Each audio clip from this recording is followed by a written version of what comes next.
Shalom buat kita semua. Salam kasih dari Sekolah Tinggi Bible Pro HKBP. Sebelum kita mendengarkan firman Tuhan pada pagi hari ini, marilah kita berdoa. Terima kasih Bapa dalam surgawi, kami ucapkan kepadamu atas segala berkat-Mu yang masih dapat kami rasakan hingga pada saat ini. Bapa yang baik, kami akan mendengarkan sebagian dari firman-Mu. Kiranya Engkau memberkati hati dan pikiran kami, agar kami dapat mendengarkan firman-Mu dengan baik. Terima kasih Bapa. Amin. Saudara-saudari yang terkasih dalam nama Tuhan Yesus Kristus, firman Tuhan untuk kita pada pagi hari ini tertulis di dalam Ulangan pasal ke-8 ayat 12-14. Janganlah sampai apabila engkau sudah makan dan kenyang, mendirikan rumah-rumah yang baik serta mendiaminya. Dan apabila lembumu dan kambing dombamu bertambah banyak, dan emas serta perakmu bertambah banyak, dan segala yang ada padamu bertambah banyak, engkau menjadi tinggi hati, sehingga engkau melupakan Tuhan Allahmu yang membawa engkau keluar dari tanah Mesir, dari tempat perbudakan.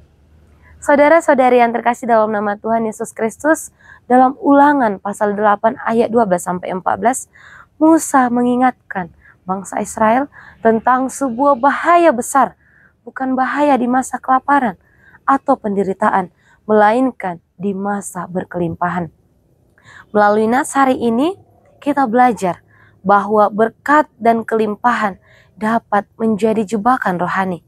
Saat semua berjalan baik, di saat rumah yang kita tinggali, kita merasa nyaman, usaha kita berkembang, dan hidup kita terasa aman. Justru pada saat itulah godaan besar untuk melupakan Allah. Karena hal itu, Musa memperingatkan kepada kita semua supaya kita jangan sampai menjadi tinggi hati, merasa bahwa semua yang kita capai adalah hasil usaha kita sendiri. Lalu perlahan-lahan kita melupakan tangan Tuhan yang telah membawa kita sejauh ini. Oleh karena itu, saudara-saudari yang terkasih dalam nama Tuhan Yesus Kristus, berkat bukan hanya ujian tentang bagaimana kita menikmati, tetapi juga ujian tentang bagaimana kita tetap setia. Oleh karena itu, ada pertanyaan untuk kita semua. Apakah di tengah keberhasilan yang telah kita raih, kita masih tetap rendah hati dan setia? Atau kita masih mengakui bahwa semua yang telah kita lakukan berasal dari Tuhan? Karena itu saudara-saudari yang terkasih dalam nama Tuhan Yesus Kristus, marilah kita hidup di dalam keyakinan. Di saat berkelimpahan, kita harus semakin bersyukur, semakin merendahkan diri di hadapan Allah, dan semakin melekat kepada Allah.